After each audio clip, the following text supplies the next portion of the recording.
Good morning, everybody. We're back.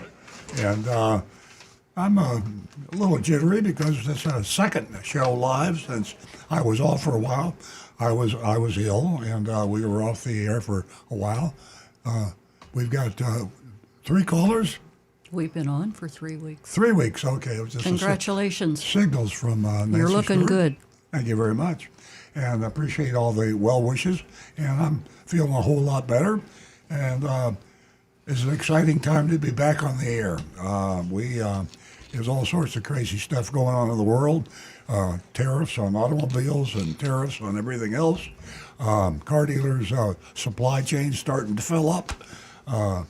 Car manufacturers, very shaky financially.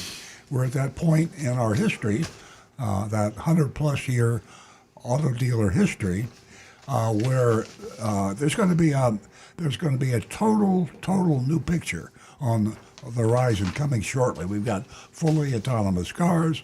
We got the possible disappearance of the auto franchise system, which, as you regular listeners know, we are an automobile dealer. We have a Toyota dealership in North Palm Beach, Florida. But this is a consumer advocacy show.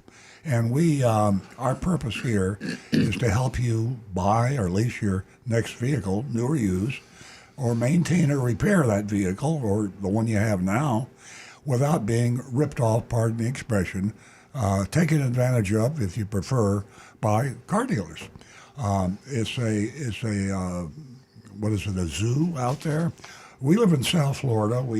Our business and the radio station here is in South Florida, southeast coast, Miami, Fort Lauderdale, Palm Beach County. We're in the news a lot. It's a big tourist area. And there are a huge number of automobile dealers. I mean, it's a great market.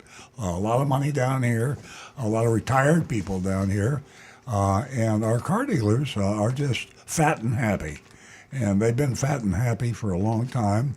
And in our shopping excursions, where we send a mystery shopper into car dealerships to find what's good and what's bad about them and let you vote on it, that comes later on the second hour of the show, we have found that South Florida car dealers are about as bad as they get. I mean, we shop in Massachusetts, Tennessee, Pennsylvania.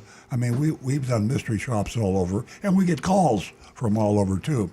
And there is no worse or more dangerous place to buy a car for you, the listener, the consumer, than South Florida. I mean, if you live near South Florida, you're lucky. Just go somewhere else to buy your car or buy it online.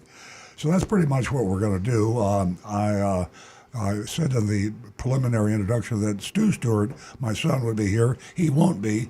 He's missing this show. He's got some family business to take care of.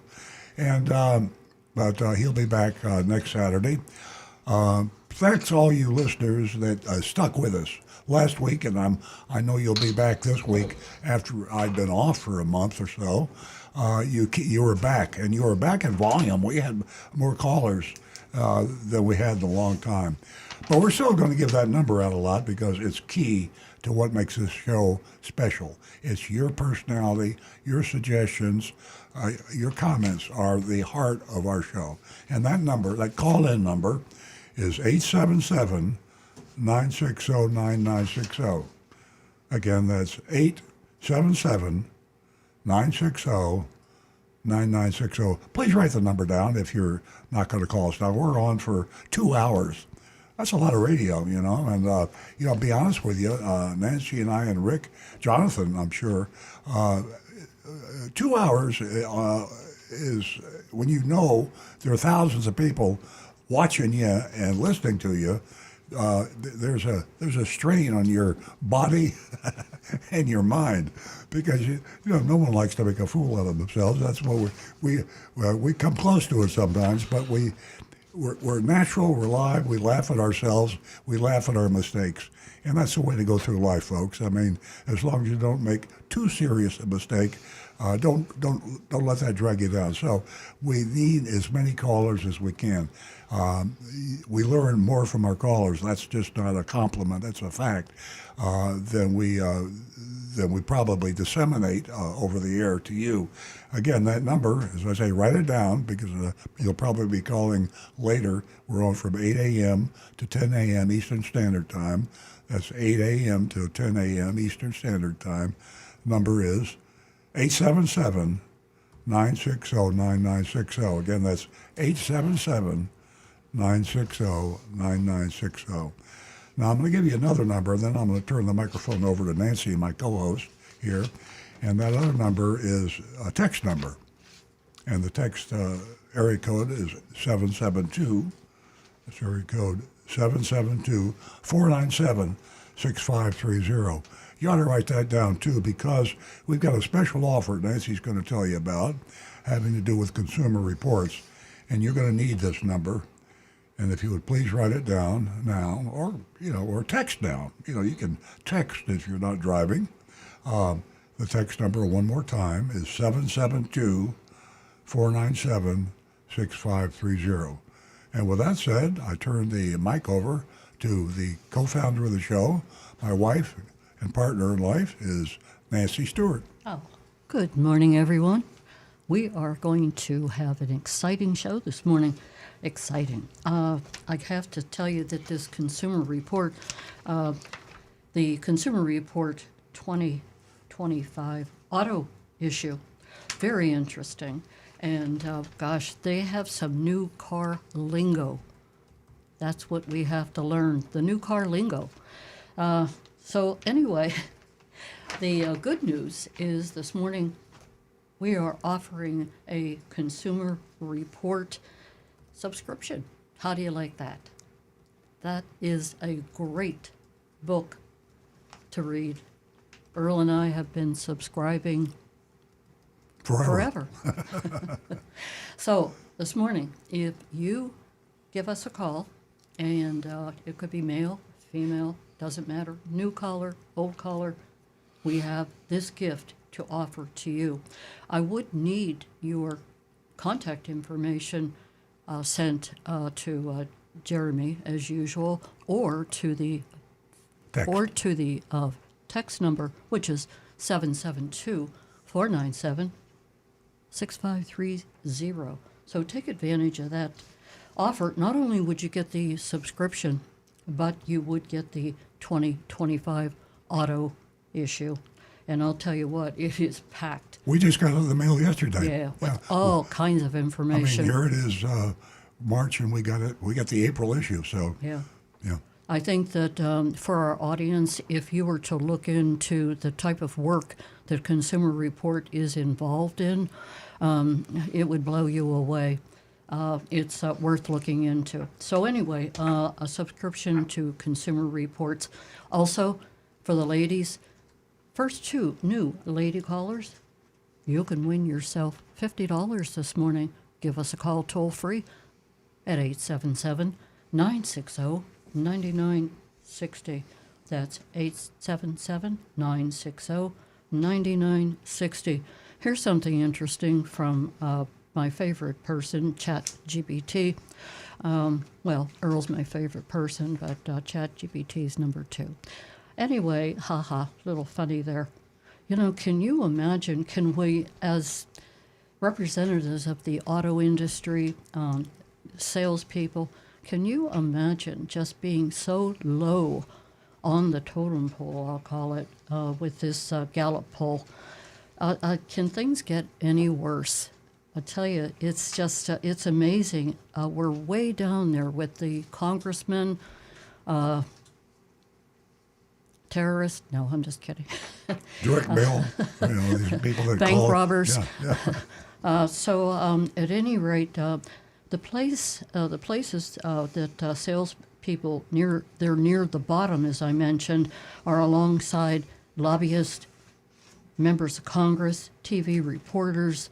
It goes on and on and on, and we are officially at the bottom, way at the bottom. With all of that said, we need you and you need us, and we just love hearing from you. You are a great part of the show, very informative, and we totally appreciate that. So 877-960-9960, and also we have from Big Dog Ranch a cute little Pomeranian, and she's a female, 32 pounds. You'll hear more about her later. We also shopped Maserati of Stewart. It's quite interesting. Yeah, Stewart's in South Florida, just next door to Palm Beach County. So it's not a well-known county, but there's a lot of car dealers up there. Indeed, there is. It's becoming Palm Beach Lakes Boulevard. Is it close to that? Okay, ladies and gentlemen, buckle up. We got a great show. Take advantage of the toll-free number 877-960-9960, and also, as you know, you can text us at 772-497-6530. And don't forget youranonymousfeedback.com. Now back to the recovering car dealer. I didn't mention in my introduction, shame on me, Rick Kearney sitting next to me, and this is for the new listeners because our regulars know Rick better than they know me. Rick actually probably has more mic time in terms of calls because he's a certified diagnostic master technician on automobiles.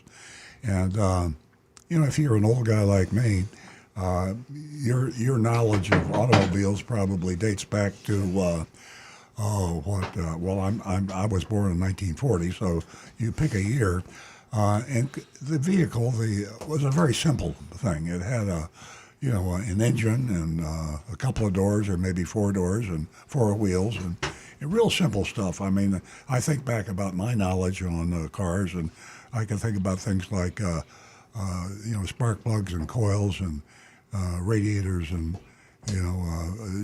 just the basic. It was really a simple machine. And before I'm going to get Rick involved in our conversation very quickly. You folks who know Rick, please give Rick a call if you have any issue on your car that you'd like explained, and he'll explain it. He can have that answered 99% of the time, and the other 1%. We're very fast now on Google and ChatGPT. So you have a problem with a car you don't want to be taken advantage of by the service department at your car dealer or an independent service department. Call Rick at 877-960-9960. Now, Nancy just high-signed me. We've got 5 callers holding, and you callers do take priority. So thank you. Back to the phones, folks. We're going to go with Barry, who's holding. Barry's calling us from Tampa. We've heard from him before. We really appreciate his call. Hi, Barry. Good morning, everybody. good morning. This morning, my question is about Carfax reports, and particularly erroneous ones. Mm-hmm. I'm trying to sell my car, and while contacting potential buyers, I've learned that its Carfax report is stating in big red letters, potential odometer rollback. And so understandably, this is scaring people off, even though it isn't true. Mm-hmm. And I think I can prove it.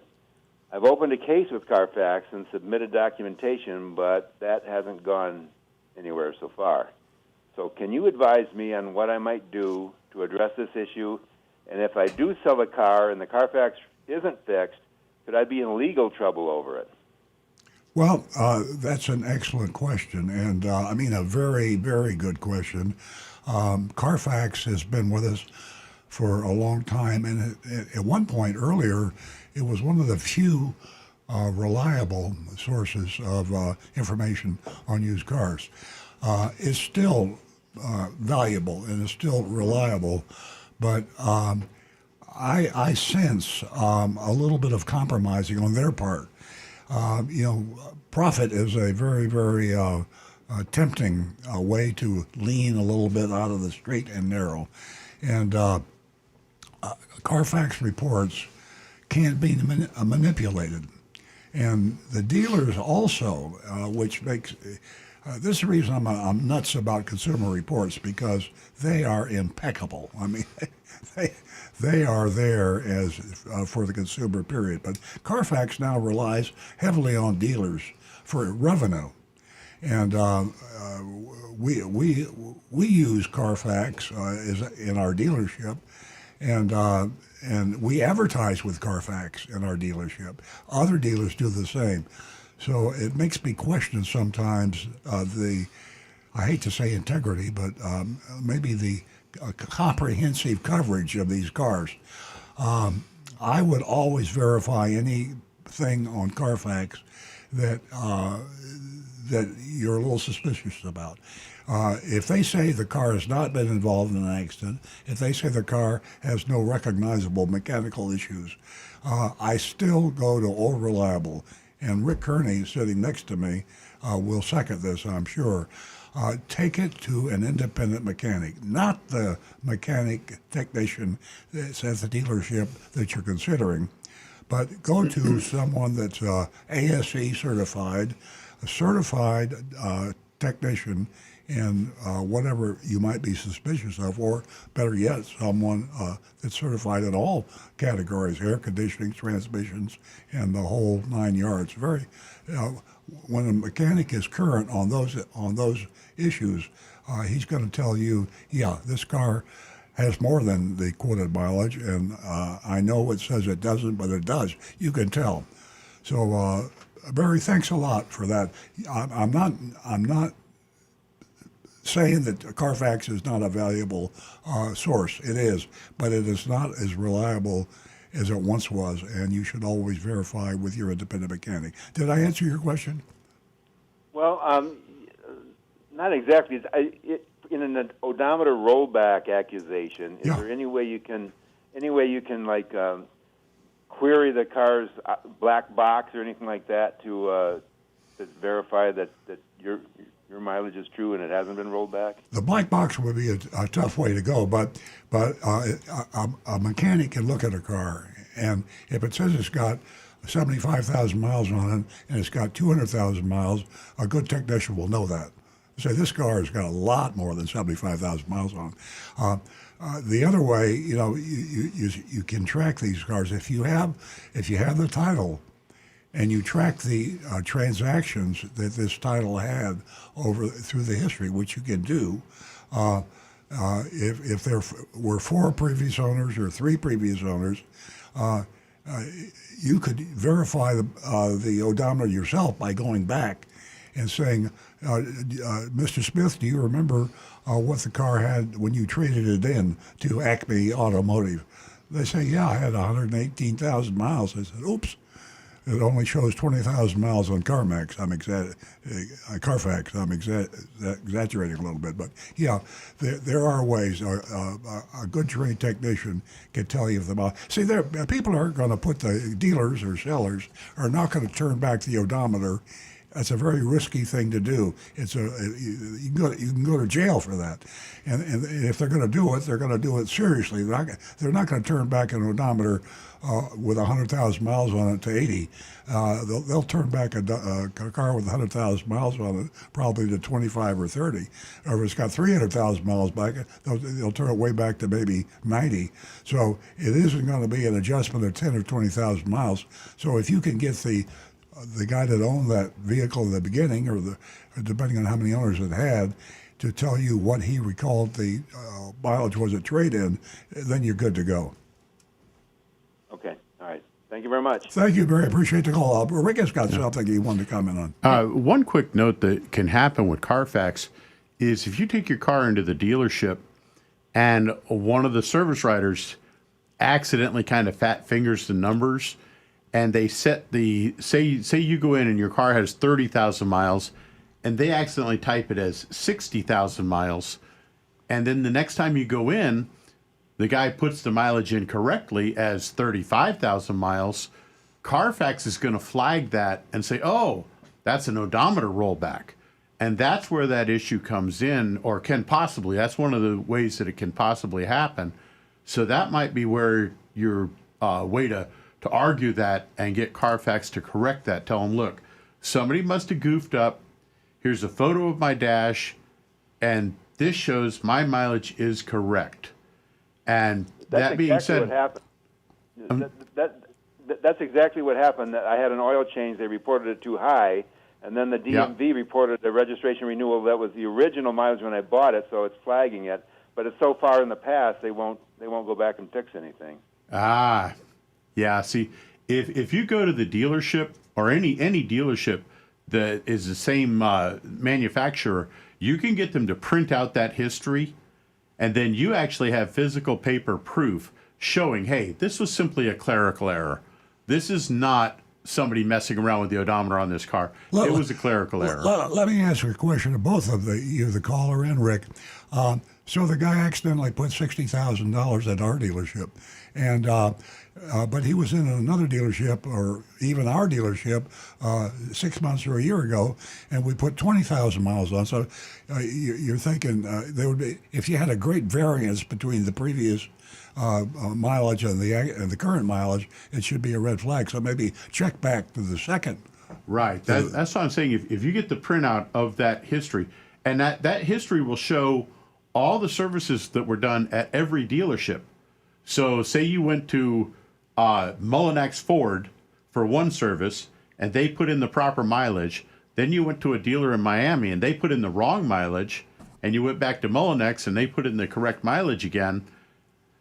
Obviously, your printout would show, hey, these miles are messed up, and that way you actually have physical proof that all it was, like I said, was a clerical error. Barry, thanks very much. That really excuse brought me. forth a very constructive construction. I learned something from this, and I'm glad you answered that question. I learned something that I didn't think of. So, Rick, thank you very much. Hey, Barry, just for the record, what kind of wear and tear do you see on the vehicle? Oh, it's in great shape. Great shape? Well, that's a positive. And it's also a positive that you can compare service records, old inspections, or even sometimes title documents. But I'll tell you what, as Earl said, there's just a heavy fine for odometer fraud, and it is definitely not worth messing around with. You know, it wouldn't turn out as, well, funny as Ferris Bueller's Day Off, if you ever saw that movie, where they turn back the miles. Anyway, Barry, it was great hearing from you. Good luck, and I certainly hope that you bring us up to speed next week. Thank you very much. You're welcome. 877-960-9960, or you can text us at 772-497-6530. We're going to go straight to Marty, who's been holding. Good morning, Marty. Good morning. Sorry for the wait. How you doing? Okay. Good. How are you? Great. I have a question for Rick. Okay.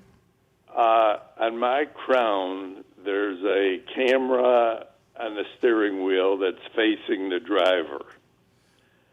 Every so often, that camera says either sit up, your eyes are closed. Usually, I drive with my eyes open. Usually. Usually. Yeah. And sometime at night, it'll start ringing and say that your eyes are closed. So I figure, well, maybe at night it doesn't see as well itself. My question is, I was told you can turn off the camera.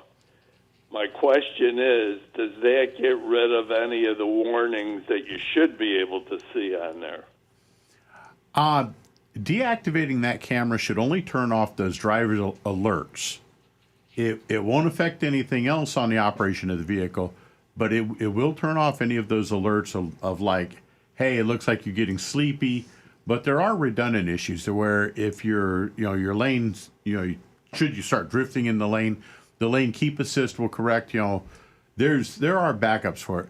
But turning off just that camera is just going to turn off those alerts about where it's looking at your face to say, hey, you're not looking at the road, your eyes are closed, we don't detect a proper visual attention to the road.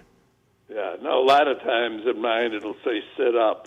I can't sit up any more than I am. So, yeah.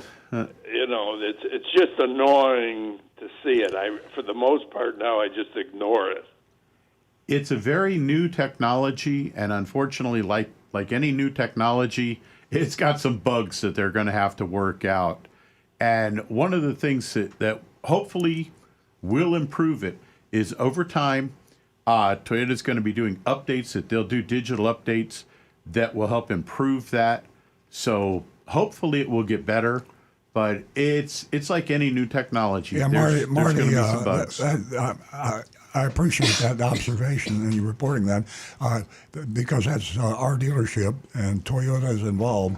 We will report that to Toyota, and because it's you could even to get their attention, to get the factory's attention, I and you should always use the word safety. And if I'm driving your Crown and I keep getting a message that I'm not sitting high enough and I'm sitting as high as I possibly can, it's going to irritate me, and it's not going to be when my attention is trying to fix or live with a bug created by the manufacturer of the car, is creating a safety issue. And when you say safety issue to a manufacturer, Toyota or anybody else, suddenly we get their top technician down at our dealership and with the orders, get that thing fixed one way or the other. We don't need a safety lawsuit or the publicity on something unsafe. So yeah, that is something I wasn't aware of, and something that a lot of people weren't. But we'll call that to Toyota's attention for you. Okay.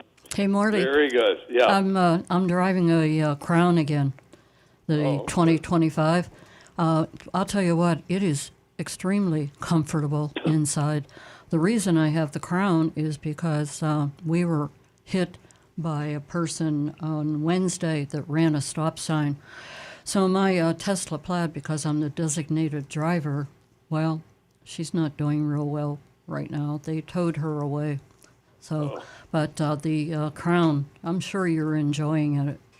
Yeah. Like I say, this is the only thing that Yeah. I would complain about. And again, it's not for the most part, I just ignore it. Yeah. Well, good luck with that, and give us a call back. Let us know what you decided, and we'll talk to you next week. Okay. Now, if you want the consumer reports that you advertise, what do you have to do? Send you a text? Yeah, 772. Yes, you can. 772-497-6530, and just give the information, your contact information, so they know where to mail your subscription, and we'll pay for it. Okay. Or Marty, if you want, you've sent me a text before. You can send me a text if you'd like. That would definitely speed things up. Okay, I'll send it to you, Nancy. Okay, I'm taking care of it. Okay, Marty. All right, very good. Glad you're back in business. Thank you so much. Have a great weekend. Ladies and gentlemen, 877-960-9960. I said earlier that we were talking about the subscription to Consumer Report, and we will extend that to another caller. Give us a call, 877-960-9960. Along with that, you'll be receiving the 2025 auto issue. It's a great magazine. Again, the number, the text number, 772-497-6530. We're going to get back to the phones, and our callers have been waiting patiently. I love it. Sometimes they hang up, but this morning everybody's hanging in there. Good morning, Howard, and welcome.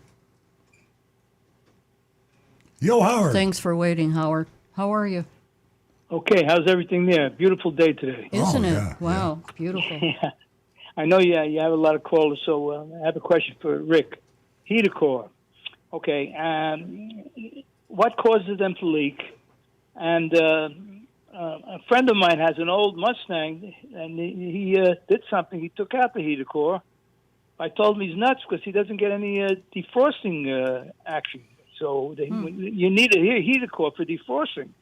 I mean, down here, you don't need it. You need heat. At least my friend, I need heat because I'm old, but he doesn't need heat. He's young. He's only 70.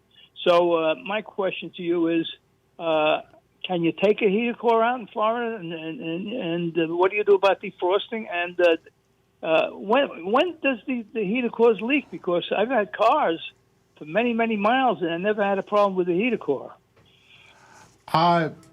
there can be a variety of reasons. The number one reason just is age. Any medical, listen to me. Any metal component is going to get some corrosion over the years, and sometimes switching the types of coolant, some of the chemicals aren't always compatible, and it can actually cause little bits of corrosion. So when that heater core finally starts to rust out, for folks that don't understand what we're talking about, this is actually like it looks like a little radiator, but it's built inside a box inside your car. And it actually circulates engine coolant through this little radiator inside the cabin of the car, and it blows air across it in your air conditioning so you can have hotter air when you want it. In my time as a mechanic, I have done bypasses on heater cores. We're not actually removing it. We're simply doing a bypass. And I've done that probably 30 or 40 times in my career or more.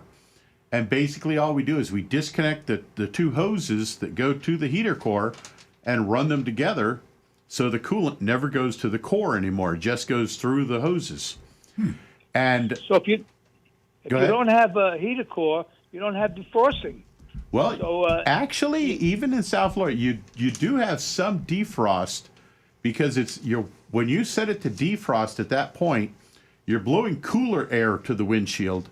But the thing to remember is you're actually blowing dry air, because that air, even though it's going over your heater core, it's also still going over the evaporator core, and the evaporator core removes moisture from the air.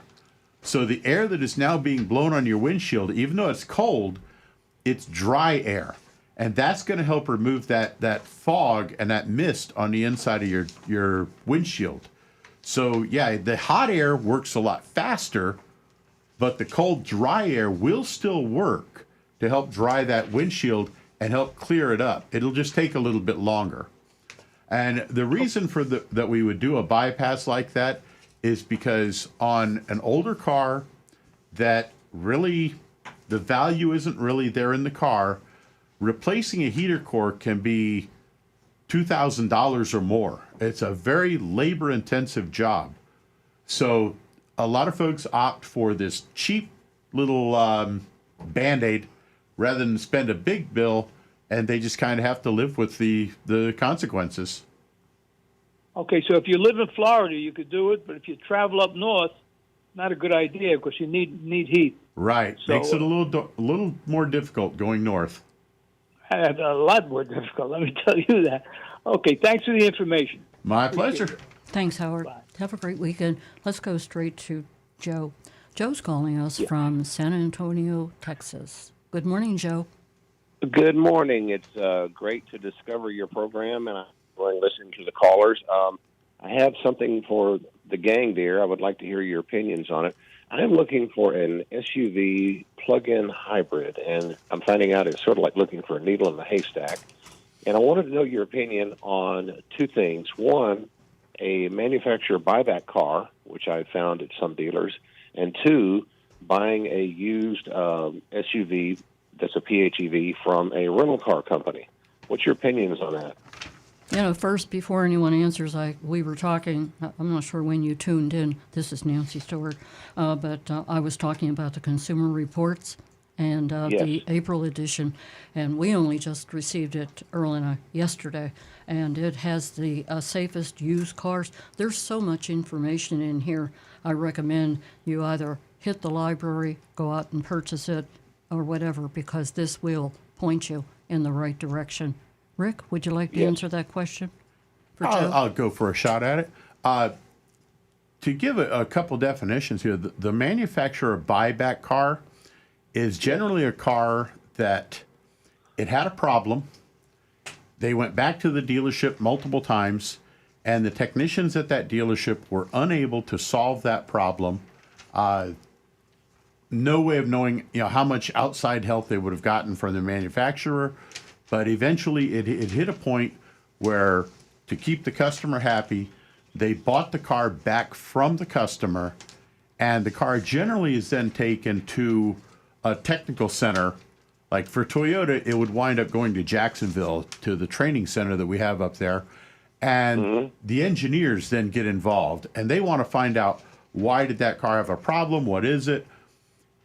If they can solve that problem and make sure that that car is 100% functional and is safe and ready to go back on the road, then they will send it back to a dealership and sell it as a used car, manufacturer buyback, and you can save quite a pretty penny by getting that. I've got Consumer Report open here, and as you say, you're looking for a used vehicle, but typically a new vehicle is pretty close in terms of quality to a relatively recent year used vehicle. But SUVs, you're looking at SUVs, is that right, Joe? Yes, sir. That's correct. All right, the compact SUV number one rated is a Subaru Forester, number one compact. The midsize is also a Subaru, and that's a Subaru Outlook. The number one midsize is a Toyota Highlander, and luxury SUV number one is the UX 300H, the Lexus UX 300H. So I'll tell you what, you give the your contact information to the at the number we texted to 772-497-6530. 772-497-6530, and we're going to subscribe to Consumer Reports for you, pay for it ourselves, and you will get that annual auto issue that ranks all of the SUVs, and you can link that their history with the used too. But if a Lexus NX 450H is number one this year, it probably was pretty damn good last year for the year older model. So I would. Earl, I have a question for you before we continue with Joe. As far as prices are concerned, right now, there was a customer who had called me and said that she found out that it was the price of a new car and a used car are running pretty close. So she didn't see any, savings. So she went ahead and got the new car. Is that? That's kind of an anomaly. I think she made a mistake or she got lucky, but there should be quite a difference between the used vehicle, even 1 year. Do you think so? 1 year depreciation on a typical new car is in the thousands of dollars. So if she bought a used car for the same price or close to it, I think she overpaid. Exactly. Go ahead, Joe. You had another question? Yeah. Oh, excuse me, Joe. Let me. If you have a pen, would you jot my number down so you can send me your contact information for the subscription to Consumer Report? Sure. Do you wish to receive? We don't want to I'll just push this on your you. text number on your screen. I just sent you my contact information. Okay. And Would in you a do text me a message while I was favor on and hold? jot Yes. down my number so I can get it directly to my office? He sees it on the screen, honey. Sure. 561-386-6498. The last four again? 386-6498. Great, thank you. And what we're looking at, again, I'll reiterate, that is the Consumer Reports 2025 auto issue. And like I said, this has so much information in it. It's just incredible. I was really excited when we received this because it'll take you right through the year and more. Okay. Thanks, Joe. Sure. Regarding the manufacturer buyback, from your dealer perspective, let's just say 2-3 years down the road, I want to trade the car in. Would you treat a manufacturer buyback car differently from just a regular used car of the same make and model? If I had it carefully inspected, I mean, manufacturers buy back cars for lemon laws and a lot of other reasons. I'd want to know 100% clarity why it was bought back, and then I would take it to a good, honest, independent mechanic and say, check this out and verify that this defect has been corrected. But manufacturers only buy back cars for some pretty serious issues, and but they can be fixed, and if they are fixed well, it might be a bargain. The manufacturer, the dealer that is selling this car has been very forthcoming with me, and it's very interesting. You were talking about Carfax. Carfax just referenced the car being in for service. The dealer sent this happens to be a Ford model. He sent the Ford technician logs on everything they did on the car, and after they had it repaired, they bought it back. After they had it repaired, he says they drove it for 325 miles and could not duplicate the problem. So I'm pretty sure the dealer's being forthcoming with me, and there's no hiding the fact that it's a manufacturer buyback. They're very upfront with that. But this is like dealing with something political. You know, people are on way extremes on this. Some are saying don't touch it, and others are saying, look, I've sold thousands of these, and people keep coming back and buying them again. Well, sounds to me like you did your homework, and to the average person, I would say steer clear of a manufacturer buyback. But because you've had so much transparency and honesty from that dealer, and because you've had that double checked by you, I'd say go ahead. Okay. Second question is, how do you feel about buying from a rental car company that is selling cars out of their rental car fleet? I think it's a good idea. I think rental car companies used to be what we were afraid of, and buying a rental car was considered a terrible idea going back 30 years or so. But but today the spotlight is on the Enterprise is one of the biggest ones, and they sell cars all over. Typically, they're more honest and transparent than the average car dealer. So and typically the prices are competitive too. But this sounds like heresy because I'm a car dealer, but if I were buying a late model used car, I'd start with the rental car companies first and go to the car dealer second. And Joe, my experience with I'm going to say Enterprise, that's who I dealt with many years ago. I bought a car from them, and it was a great decision. Okay. Do you have time for a quick third question? Sure. If not, I'll I think that Rick wanted to add something to the last question. Sure. Go ahead, Rick. Yeah, just one quick note on it. For any vehicle that you're looking at buying a used car, always have it inspected by a third-party mechanic. But Donovan Lewis, one of our very frequent commenters on the YouTube channel, man is an incredible encyclopedia and a genius. His opinion, do not buy that car, caller. He says, in his opinion, buyback cars, not a good idea. But I'm just passing the word along, just complete transparency. Oh, we agree to disagree. You know, that's typical of the opinion I'm running into. Some people say, don't touch it with a 10-foot pole. Yeah. And others, you kind of get the deer caught in the headlight look. They don't know what to think about it. They're not even experienced with it. So what's your other question? The third question is, and this is probably the Viper's snake pit in the car business. What's your thought on extended car warranties, and do you have any particular favorite brands that you've had good experiences with? That's one of our most asked questions, and I recommend if you're going to buy an extended contract warranty, buy one by the manufacturer. If you're buying a Honda, you want to get the Honda factory. Yeah.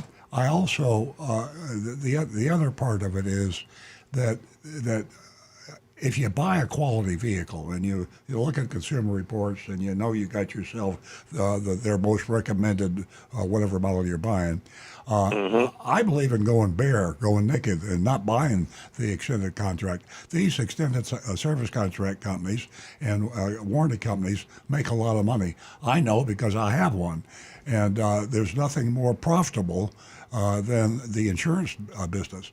So you kind of beat them in their own game by going to Consumer Reports or your own personal experience and referrals, and you buy a real high quality vehicle. That's a bad buy for an extended service contract.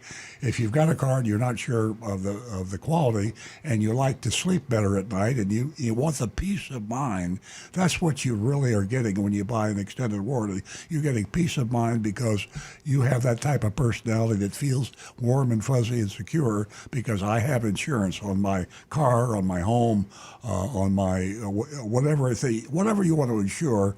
It makes you feel better and you sleep better at night. I sleep well at night whether I have insurance on something or not, but that's a personal choice. I do appreciate your time. I just discovered your show on Facebook, so I will be listening live and watching you here on not Facebook. I'm sorry, Facebook and YouTube. Oh, But I'm thank you. watching on YouTube right now. So enjoy thank the you, show Joe. very much. Thank you for your Thank help. you. Thank you. Please give us a call again. Let us know what you decided on. Whether you should buy an extended service contract for your vehicle depends on several factors, and I think we all hit on that earlier. But to reiterate, the car's reliability, your financial situation, and what the contract actually covers. And it's definitely, Joe is a very educated consumer, Yeah. and I think that he'll get the information that he needs. We're going to go to Donna, who's calling us from LaBelle, and she's a first-time caller. Good morning, Donna. Welcome. Good morning. Thank you. You've won yourself $50, Donna, and if Really? you leave your contact information with... you can leave it with the control room with Jeremy. I will get the check out to you. Also, Okay, thank you. also, would you like a subscription to the Consumer Report? Yes, It's free. please. Oh, yes. Oh, that would be great. Yeah. Okay. Thank you. I would also need your contact information in order to sign you up for that subscription, and also that would make you eligible for the 2025 auto issue. That's additional.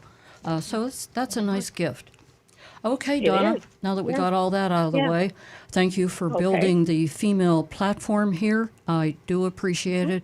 And the ladies that are listening right now to you, appreciate it. What can we do for you this morning? Well, I would like to know: is it can you use synthetic oil in an older motor? Rick? Yes, you can. However, I would not recommend exceeding the normal factory recommended service interval. In other words, if your car is supposed to have an oil change every 5,000 miles, I would stick with that. Even though you're switching to a synthetic oil and they say, oh yeah, you go 10,000, 15,000, I would still stick with Okay. the manufacturer's recommended Okay. interval. Yeah. But yes, you can Yeah. safely switch over to synthetic oil and you can use it just fine in your car. Okay. That's a good. Thank you. Good to know. Thank you. My Donna? pleasure. Yeah. Thank you for calling. Thank you. Spread the word with your ladies' friends. Give them I will. Tell them what they can win. Okay. It's a win-win situation. Have a great It is weekend. win-win. Thank you. Bye-bye. Okay, back to the recovering car dealer. Yeah, on that oil, I was wondering in that dialogue, Rick, you can mix oil too, right? You can go with the non, you're grimacing. I don't like the idea of if you're running dyno oil, the original fossil oil in your car, and you need to add a quart of oil, I would recommend adding fossil oil of the same brand and weight. However, if you're in an emergency situation, you're driving down the road, that oil light flickers on a little bit, and you check and the oil's low, add whatever oil you can put in there as long as it's an automotive motor oil. Okay. No. I would rather see a car with the oil full, mixing brands, even mixing weights and mixing types, because at least you have some oil there. But I would recommend having it changed and using a single brand and weight of oil and type of oil rather than mixing them in the engine. Okay, thank you. We got some more callers, Nancy? We do. We have John from West Palm Beach. Welcome, John. Welcome back, John. Hey, hello. John from West Palm Beach. How you doing, John?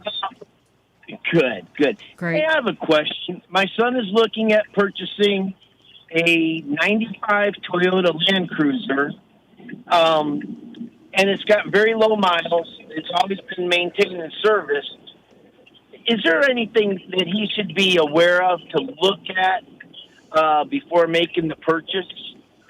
Is there anything specific to that 95 Toyota Land Cruiser that would be a red flag in purchasing used?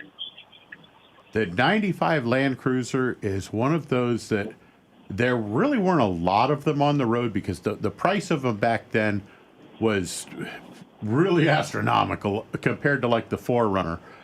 But the mid 90s Toyotas were just, those were the years that the quality levels were just phenomenal. They were incredible. If you've got one with under 100,000 miles, that's a gold mine.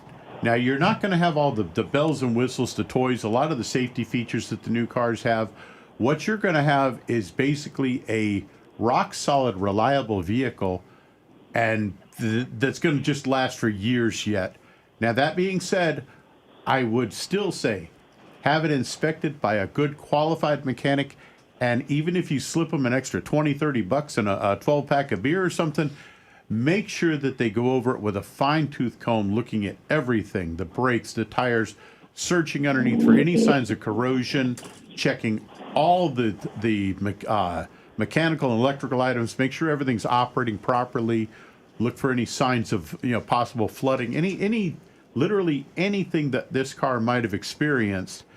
And if it comes through with a clean bill of health and you've got a reasonable price on it, you're not going to go wrong. It's got 46,000 miles, and I think he's asking. They haven't come up with the price yet, but it's going to be. Hey, John. Be under 8,000. Yeah. Let me interrupt you with that statement you just made.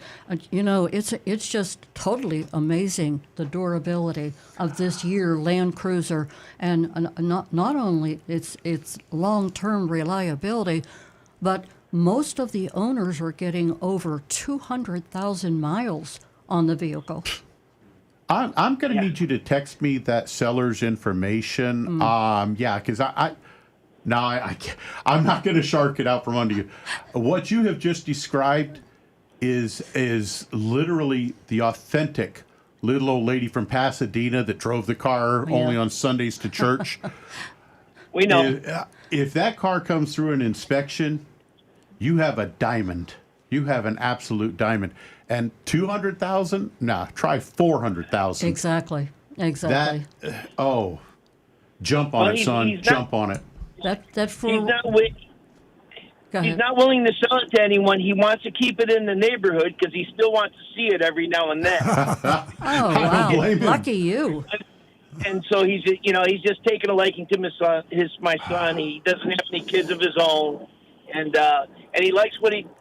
My son has the Excelsior and the Hilux and that. So my son approaches it, How'd you get those in the U.S.?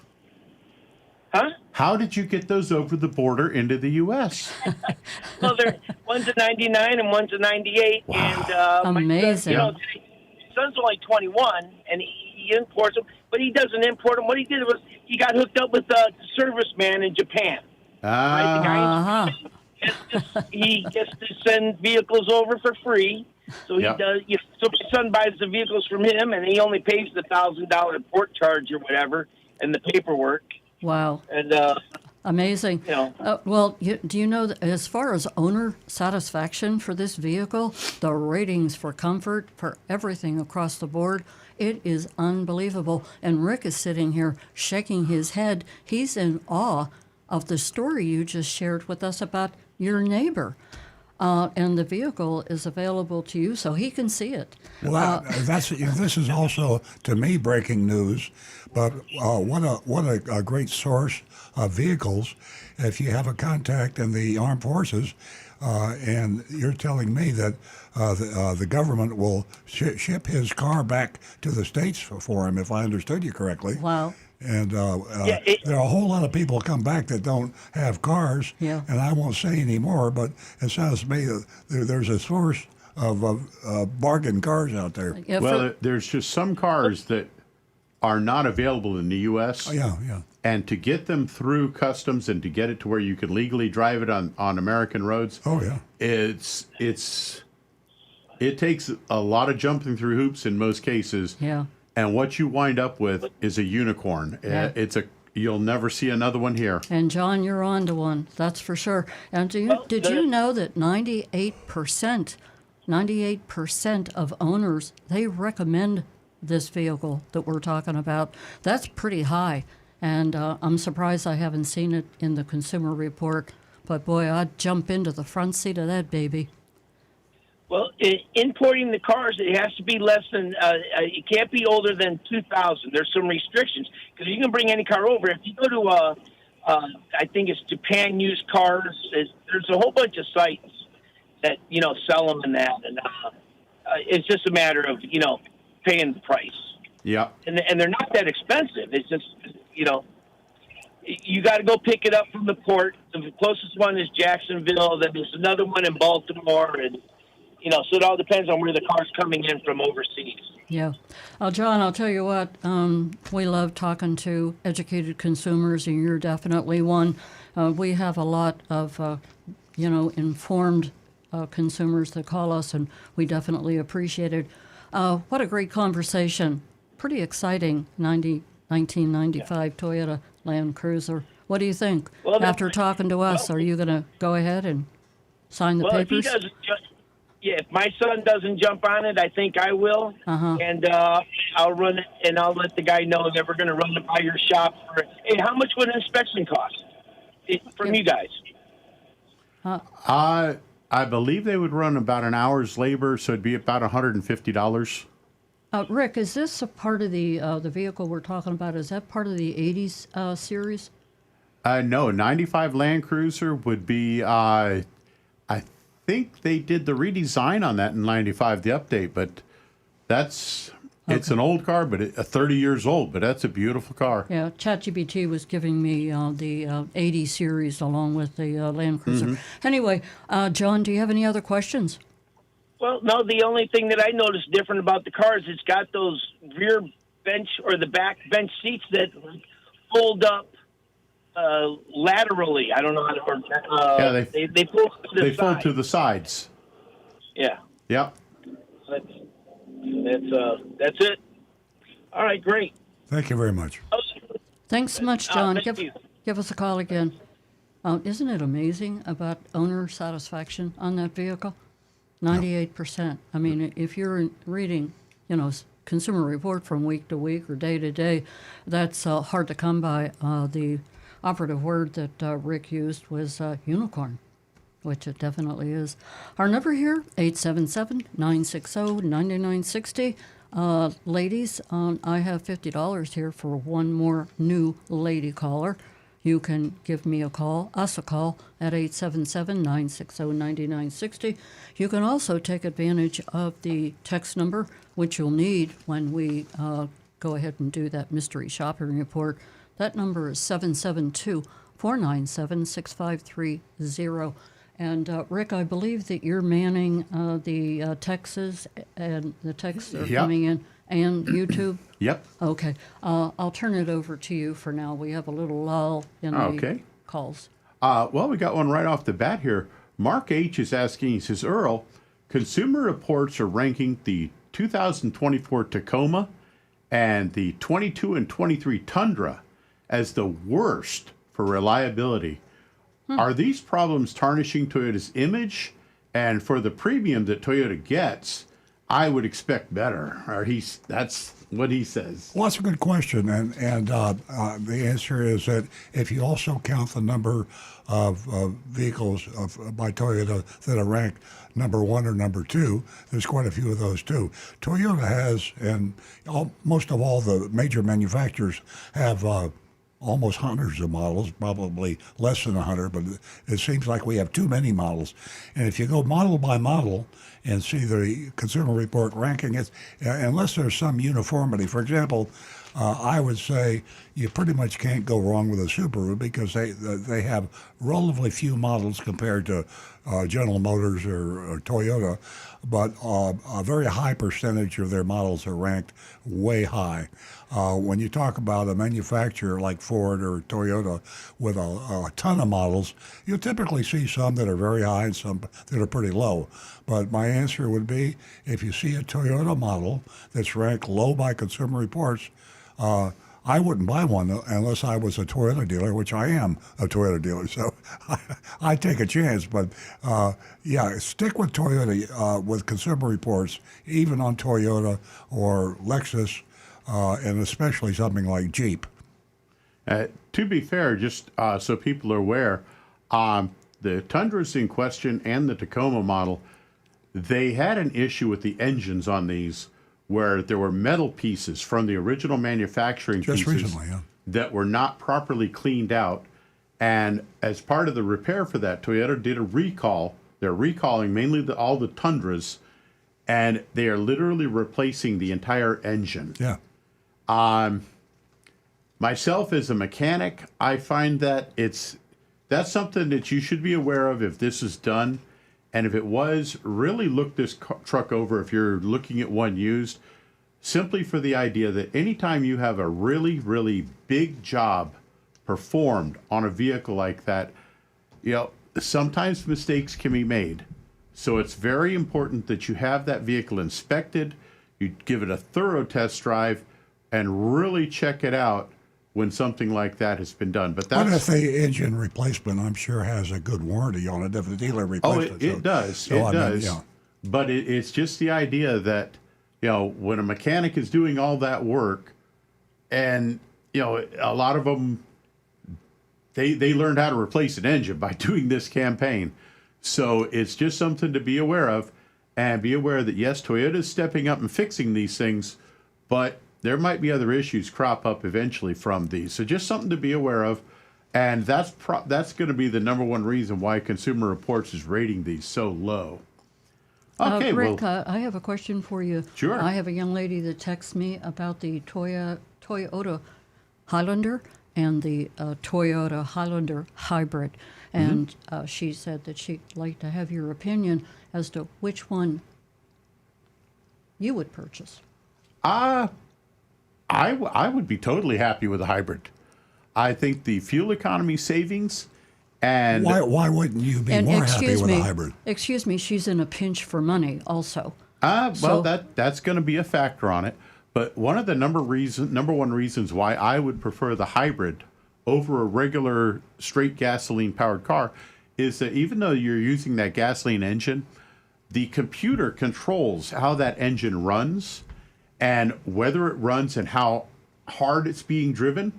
So the engine itself is actually going to last a lot longer because you can't beat on it. You won't have some young kid out there flooring it and making that engine over rev or anything. I would say in general, if you have an option on any car, a Toyota or any make or any Toyota, and two are available, the combustion engine and the hybrid engine, I would always go with a hybrid. The differential in price is relatively modest compared to the way it used to be. Now, if you go back 10 years, when the hybrids were first something new, I recommended people don't buy the Highlander hybrid because I think it was $1,500 or $2,000 more, and the differential in gas mileage savings wasn't that great. Right. But now the hybrids are pretty close in price to the combustion engine, and the hybrids is far superior. When you say modest, what would you say she would be looking at? Few $100. A few $100? Yeah, not a few thousand. Yeah. That is amazing. That is something to consider. The Toyota Highlander hybrid. And I hope you're still listening. We're going to pick up Lisa's call, but Rick has something he was going to mention. I was looking at your body language. What, Rick? No, we were going to, I was going on to Anne Marie's text message. Okay. So we'll hold we off have a on caller? Anne Go Marie. for it. Yep. We're going to go back to the phones, and we'll talk to Lisa, who's calling us from West Palm Beach, and she is a first-time caller. Good morning, Lisa. Good morning. How are you? Welcome. You won yourself $50 this morning, and Yes. if you give Jeremy your contact information, I can get that check out to you. Oh, okay, Jeremy. I have my son's name is Jeremy. Pardon me? I said I have a son named. You said Jeremy? Yes. So what can we do for you? Today I'm just calling. I listened to your radio that I heard about the Highlander. I do have a Highlander, and then what you were saying about a hybrid. I mean, maybe that that will be my next car. So, but anyway, Nice. so that was very informative as far as that goes. But I love my Highlander. It's a very nice car. Oh, great. Yeah, one of the best cars Toyota makes. Have you been driving Yeah. it for a while? Oh, I've been driving. This is actually it's a 2013 Oh, great. car, Highlander. Yeah, Yeah. and I love it. It's just very comfortable, and I'm a small. I'm 4'11", so the seating is perfect. I could have a good view of my street, in front of me. So I really like that car a lot. So, Oh, that's great. I'm so happy to hear from you. And Janet, who inquired about both vehicles, hybrid or just the Toyota Highlander, that's great Right. information for her. Yeah. So you said that you were driving just the Toyota Highlander, but you were thinking when you do go to purchase another vehicle, car. it would be a hybrid? Definitely, and then the save gas. How much gas does it actually save you? I'll tell you I what. mean, it's knowledge. I'm going to refer you before I refer you to knowledge. Rick. I'm going to refer Yeah. you to the Consumer Report. I can't tell you enough about Consumer Report. Everybody here will agree. And before you sound like an educated consumer. That Consumer Report is definitely worth picking up, especially the 2025 edition. And that's the auto edition, and it has everything in it that you're speaking of right now. Right. Well, that's perfect. And Rick, what did you have to say? My opinion on hybrid fuel savings is for the average driver, 10 to 15% or better. Really? However, great. if you go online and Google the term hypermiling, this is a term that was invented back in the early 2000s, the mid 2000s, when people were buying Priuses, hybrids available on the market, and they learned how to drive these cars in almost an exaggerated manner to the point of which the fuel economy was massive. As a matter of fact, my own personal best on a Toyota Prius, I drove one home for a customer overnight. They didn't think they were getting good fuel economy.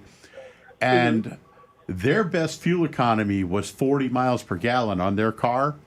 When I brought it back, I showed them on the computer screen on the car that I had gotten 71 miles per gallon out of that car Oh, wow. Oh, my gosh. by using these that's great. hypermiling tricks. You're being modest, Rick. You haven't told her about going from here, North Palm Beach, to Washington, D.C. Hey, before you do, on Rick, one what is tank that of again? gas in the Prius.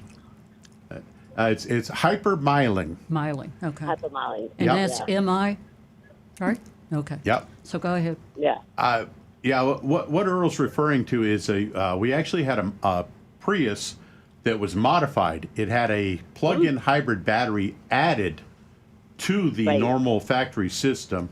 And yes, we actually we were able to drive this car from Lake Park or West Palm Beach, Florida. We sealed North the fuel Palm Beach, tank yeah. and drove the car 1,100 miles on one tank of fuel, averaging about 110 miles per gallon, actually a little over that.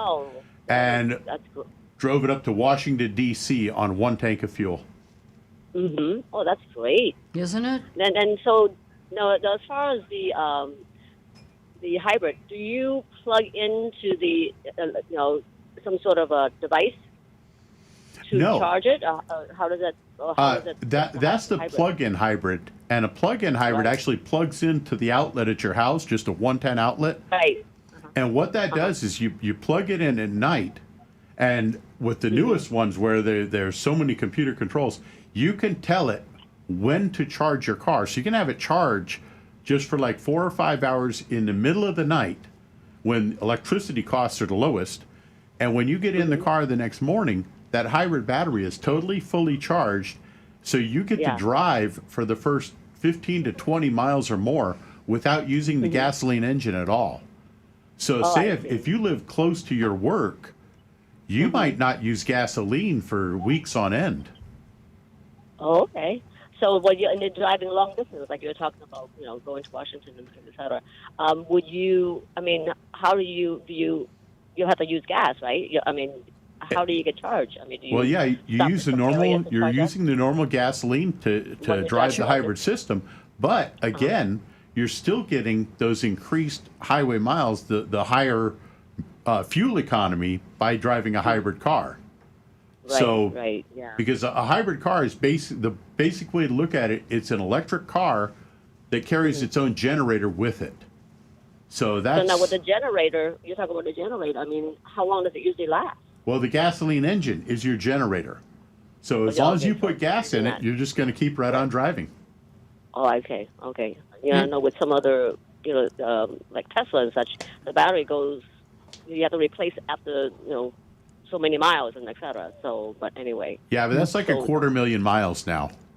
You yeah. know, Okay. Yeah. Lisa, this Highlander that we're talking about, it's really impressive as far as fuel Sounds very economy is impressive. concerned. Yes. And, yes. for the couple of, Earl and I were just talking before you called. Right. He said that it would be like a couple of $100 to Yeah. choose, the Savings. Highlander hybrid opposed to the Toyota Highlander. But there's so many reasons why. It's just a great Yes. decision, and it's. I think that they said it was. It achieves about 35 miles per gallon combined, which Yes. is excellent. This is a 3-row SUV we're talking about, Oh, and yes. it's really amazing. It is For the Yeah, sounds like a capacity very nice inside car. of it, you're gonna save money on gas. It's a win-win. That sounds like a win-win. So that'll probably be my next car. Okay. All right. Thank you so much for the information. You give us a call, Lisa. Thank you. All right. Okay. Thanks. Bye. Okay, I think we're going to go back to Rick, and we'll talk with, he'll talk the text, is it? Yep, Okay. we'll go right Anne to Marie's text this Anne morning. Marie. Good morning, Anne Marie. And she says, why are I'm going to paraphrase this one a little because it's kind of a long one here, but Okay. why are automotive companies so creative in naming their paint colors like wind chill pearl and so bad at naming vehicle models like the BZ4X? Yeah, it's woof. Get down here. She says, one of the classic cases is the old Humble Oil Company Enco brand, which Enco in Japanese means a stalled car. Not a good idea. Like the Chevy Nova. When they tried to sell the Chevy Nova in Mexico, Nova in Spanish is doesn't go. And yeah, she says she's wondering basically, why are we naming cars with such odd names? And I kind of agree with that, which now her suggestion here is to name the Toyota electric vehicle as the Watts On. And she says, as a little joke here, the command for the vehicle to come and pick you up would be just like Alexander Graham Bell's first words on the telephone when he said, "Watson, come here." Well, I think the answer is a lack of thought and sophistication, and I totally agree with Anne Marie's criticism of models of cars. The challenge to name a new model is you want it to be memorable, you want it to be hip, cool, like, boy, I like the sound of that. And you don't want it to confuse the buyers with other models. So there's a whole lot goes in. You've got the marketing, you got the engineering, you got the design people. What usually happens is the executive gets to name it, and the executive oftentimes doesn't know what he's doing when it comes to marketing. But the last thing you want to do is have a confusing name on any model car. And the Anne Marie's right. demographics are real important. They target that also, Yeah.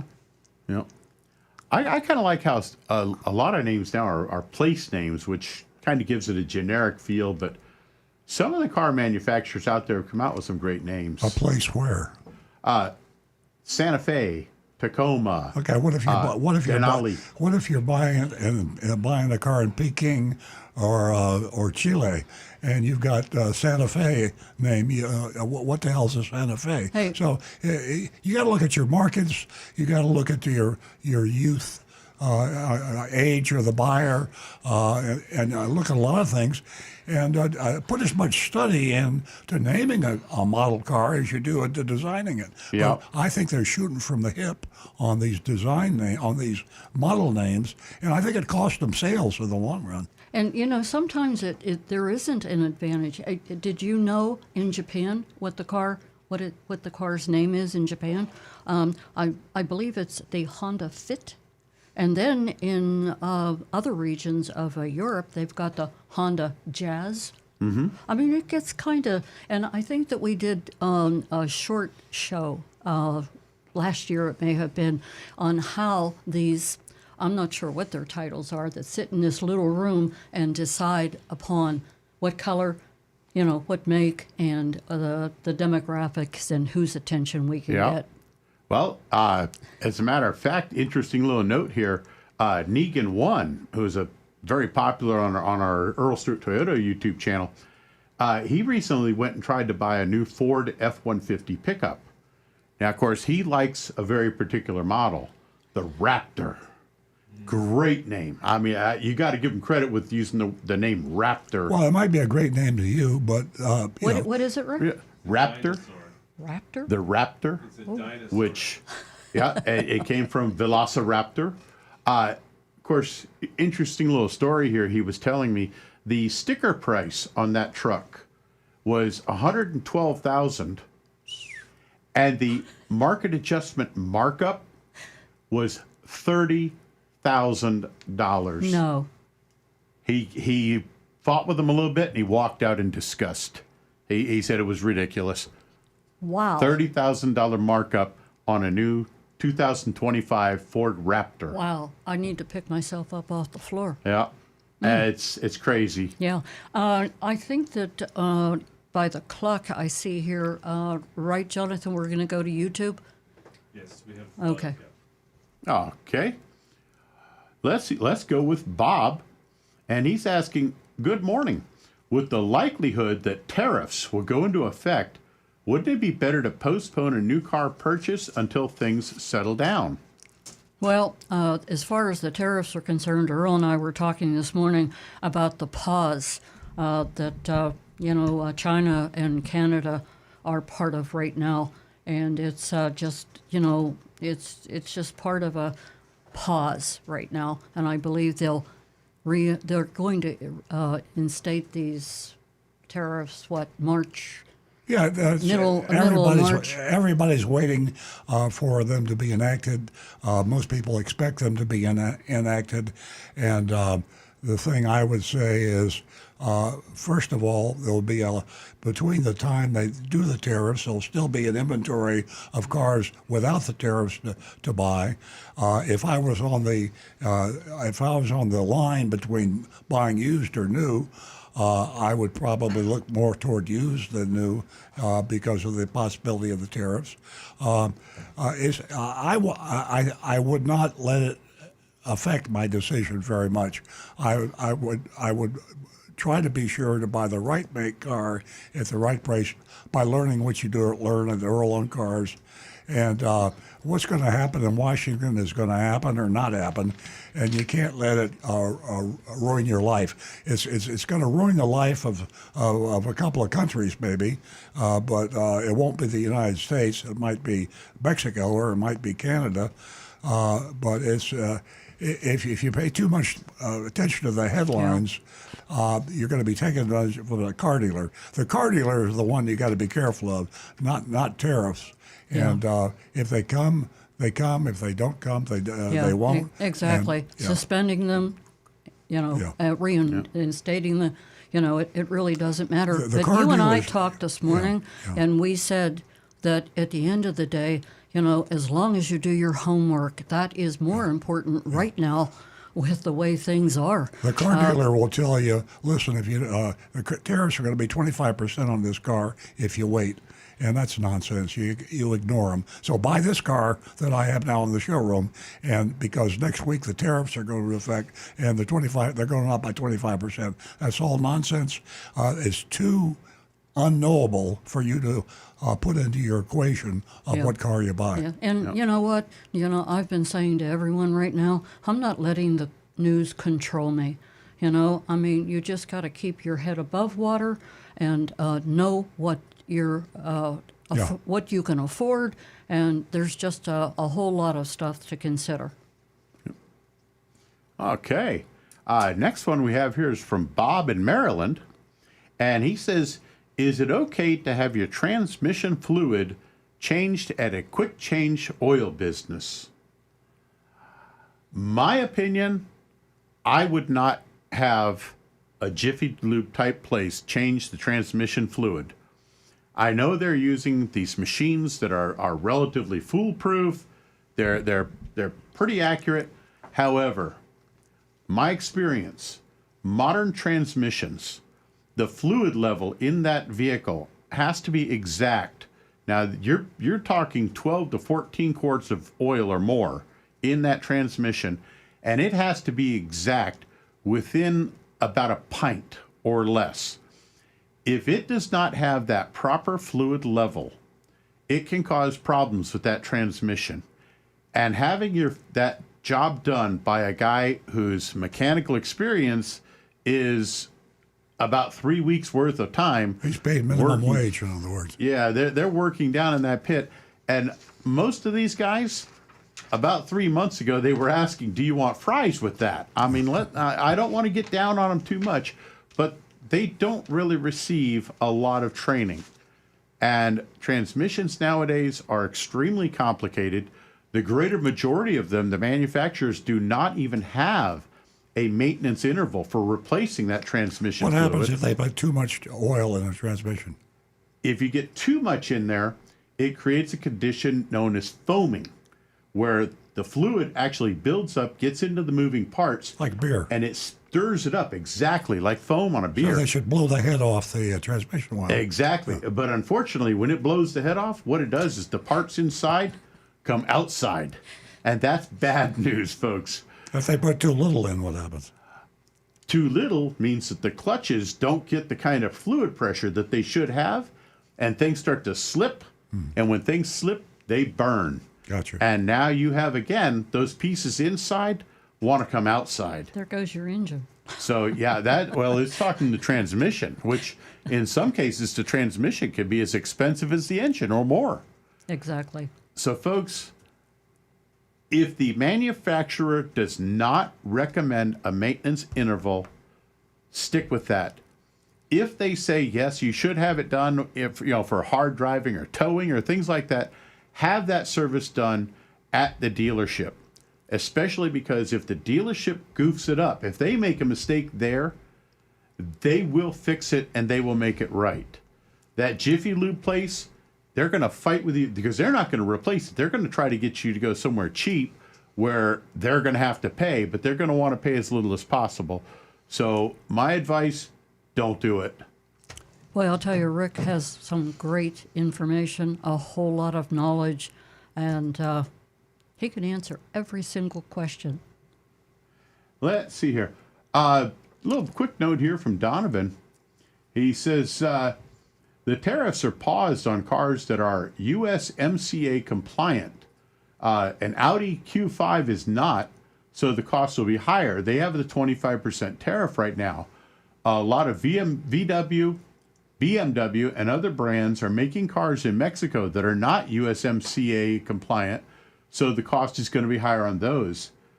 And he says, let's see, go on down here. He says he thinks it's really hard to know, so you're going to have to do some homework on that to find out if these are compliant or not.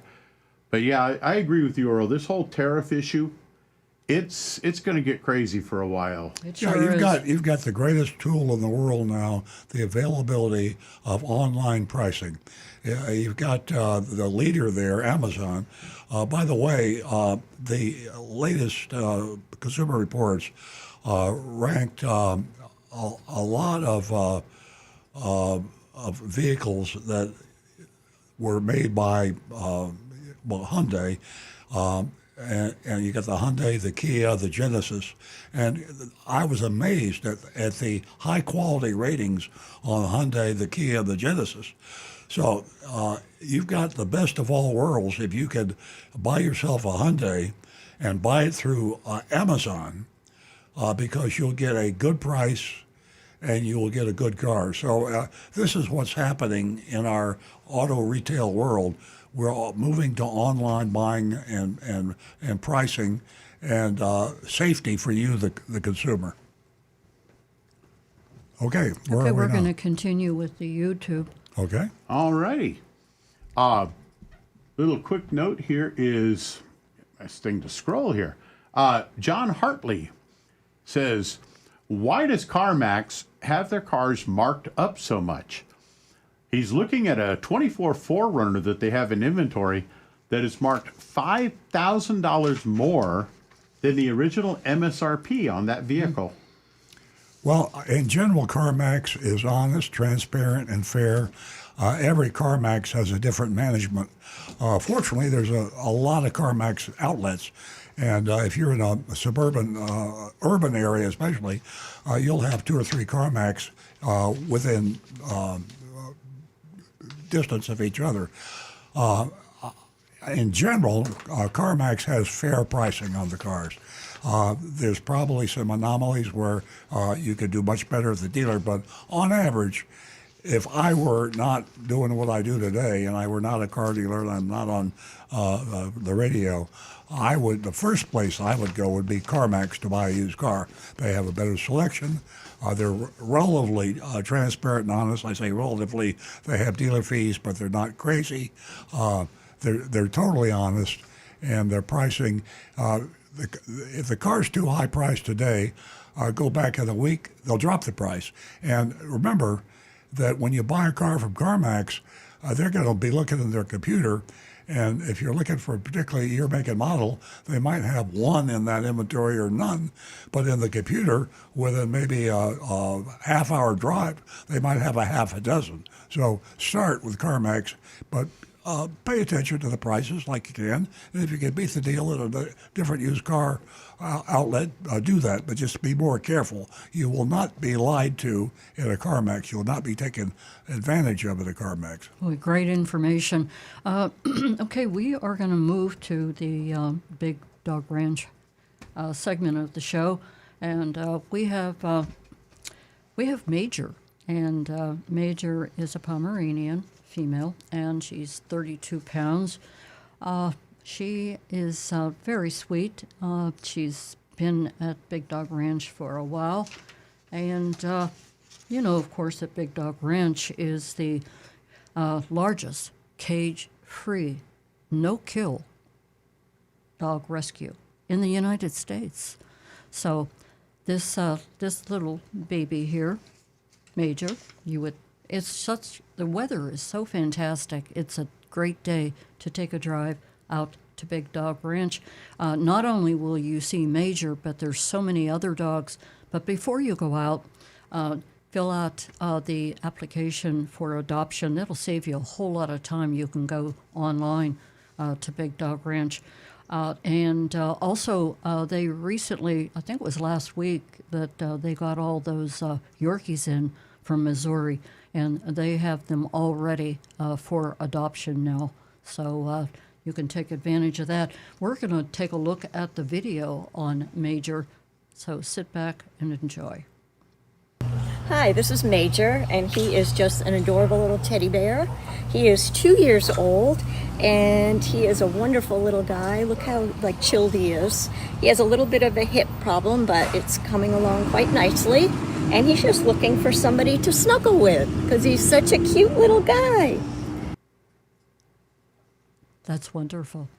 Okay, that is Major, and you can go to Big Dog Ranch website and take advantage of taking a look at all the dogs, the facility, take a look at Puppyland. You'll certainly enjoy it, and you'll give a fur baby a home. And you dogs watching out there and listening, it is a very nice place to stay. So if you can somehow to convince Big Dog Ranch to take you in. We have dogs out there that almost refuse to leave because it's still Exactly. they got a swimming pool, they have nurseries, They have a they have a spa. maternity ward. Yeah. You heard Nancy say cage free. They have little cottages they stay in. It's amazing. They have their own. We have several veterinarians. They love the place. So you're going to have to be a really good owner And- to persuade the dog to come. Yeah, and excuse me for a moment, Rick. We pay the adoption fees. Yeah. Is that a On a the dog of the beautiful week. thing? On the dog yeah, of the on week, the dog right. of the week.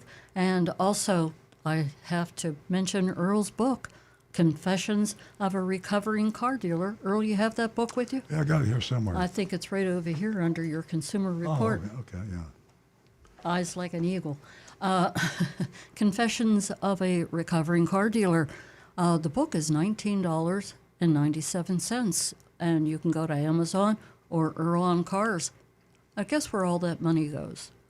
Yeah, it Big Dog goes Ranch. right to Big Dog Ranch. All proceeds go to Big Dog Ranch. So take advantage of that book. And there are consumers that have spoken to us about the book. They purchased it 10 years ago, and they're still going into the book for all the information that really hasn't changed much. Rick, It's fun to stay at the BDRR. there you go. I had to do it. come I'm on. sorry, I had to do it. Go ahead, spelled it out. I want to hear that again. It's fun to stay at the BDRR. I'm sorry, folks. I notice I promise didn't even will have to never do bribe that them. again. You know, I was thinking of you earlier, Rick, and remember when we used to play on the air, Let's Stump Rick. Oh, I would like yep, to yep. I would like to put that out there. I think I'll do that next week. The problem is people are going to cheat and they're going to go to ChatGPT Well, or give them the Google. benefit of the doubt. It was fun. Today, if you can And Rick has ask all a the question, answers. you can get the answers. So it's Yeah. we- Right, Well, Rick? One thing I can honestly say, when we were doing that, I went fair and honest. I never Googled. ChatGPT didn't exist then. Yeah. I never Googled an answer, and if I didn't know, I honestly said I don't know. That was I'm not perfect. I certainly don't know it all. I never will. but you had all And the advances are incredible nowadays. Yeah. But Yeah, you were amazing, you know, and it just Well. got to be a joke because nobody could stump you, and you weren't reading from anything or looking No. anything up. This was from all of your years of knowledge. yeah, and I just try to keep up on reading when everything I can find on them. But I got to tell you, folks, these new cars now have reached a point. Even I have started to fall Isn't it- behind because they Yeah. are just so incredible. The advances are coming so fast, Yeah. and it's I It's noticed incredible. I noticed a bit of a change when I got into the Crown, the 2025, Mm-hmm. compared to the older Crown that I was driving, and there's just some, they've tweaked things up a bit. it's Kaizen, and I Yeah, know continuous Kaizen is improvement. Toyota's motto, but I got to tell you, all the manufacturers are working that continuous improvement. They're all getting better. Yeah, Even the Teslas are getting so much better now. Yeah. All the cars, it's fantastic. It is definitely. Earl's Cybertruck got some negative press. There's about 438 models that are rated in the new 2025 auto issue, and you need to take a look at that. Earl, hopefully you'll have time to discuss that after our mystery shopper report. We'll take a look at that, so you want to stay tuned for that. Don't go anywhere, folks. Okay, we are going to get to the Maserati Stewart mystery shopping report. And as I said earlier, you can go to 772-497-6530. That's where you can text your grade for the mystery shop. So we're going to turn that mystery shop text number is 772-497-6530. Now back to the recovering car dealer. Yeah, we like to hear your vote, and we do the A, B, C, D, F voting thing, but we go on the curve. You folks remember the curve when you were in school. So if you're the best, even though you're not perfect, you get an A. And if you're not good, and but there are people, everybody else is better, you get an F. So we don't try to hold to the true. There are no perfect car dealers, and there are no car. Well, I won't say there aren't any car dealers that shouldn't be in jail, because they probably should. But you understand what I'm saying. C is an average, and that's just what we get a lot of our scores here. It's important because on earloncars.com, we have our recommended list and our do not buy list. So if you are using our earloncars.com website to make a decision, and you see a car dealer in your area and he's got a C, all we're saying is beware, be careful, and you can be taken advantage of, because that's what the average car dealer does. If you see an A, then it's a miracle. If you see an F, don't even drive close to that dealer, because they're really bad. Usually we reserve Fs for people that are breaking the law. Absolutely. So good dealer, bad dealer list.com. Take advantage of that also. Okay, Maserati of Stewart, for you folks that are not familiar with South Florida, that's at Southeast Florida, on the Gold Coast, the Treasure Coast, or whatever you want to call it. And it's not as rough and tumble nasty as Fort Lauderdale and Miami, but it's still to beware. Anywhere on the Southeast Coast or South Florida, you have to be careful. Maserati, of course, is a luxury car, and we find typically that treatment of the wealthier car buyer with the luxury car tends to be nicer, more transparent than the other average car. I'm going to speak in the first person as if I were Agent Lightning, who is our superstar undercover agent that goes in every week and pretends to buy a car, and we tell it like it is. So here we go. I arrived at the dealership mid-afternoon and was greeted as soon as I walked onto the showroom floor by a customer service representative. I like that touch. Who asked if there was anything she could do to help me. I replied that I really liked the Maserati out front, and I would like to take a look at it. She said, our salesman, River, just like it sounds, like Mississippi, R-I-V-E-R, River, would be happy to help you. It might be pronounced River, I'm not sure, but we'll call him River. River told me I'll go and grab the keys real quick, and then we can take a look. As we walked back outside, River mentioned that they were having a huge sale. Have you ever gone to a car dealership that wasn't having a huge sale? They're having a huge sale on their cars, and we're discounting this particular model by $12,000 because it was one of their year-end models. Again, standard operating procedure. All car dealers are having sales. All car dealers have huge discounts, and they won't last long. You know, if you bought a car before, or you should know about this. River then asked, would you like to take it for a test drive? I answered, yes, please. This is one of these areas where I happen to agree with the car salesman, the car dealership. You should always test drive the car. And of course, the car dealer does it and the salesman does it because they want you to fall in love with that new car smell and the new car and get excited and get emotional and throw logic to the wind and make a mistake in their favor. That's their method for the test drive. The real method is, the real reason for you is all cars are different. And you'd be surprised. You could take two new cars, exact same year, make, and model, and drive the two cars. You'll find a little difference in them. So don't ever, absolute rule, buy a used or new car without a test drive. And I also think it should be an extensive test drive. Going around the block won't cut it. You should ask before you buy. Maybe not at the beginning, but before you buy, sign on the dotted line. You should drive a car for at least a day, maybe 2 days. And you should drive it on the expressway, in the rural areas. You drive it in the city. All driving conditions that you typically encounter, you should drive that vehicle. You will save yourself a lot of heartache if you do that. Too many people assume that they had a new Camry they bought 5 years ago, and they're buying another new Camry, and everything's going to be the same.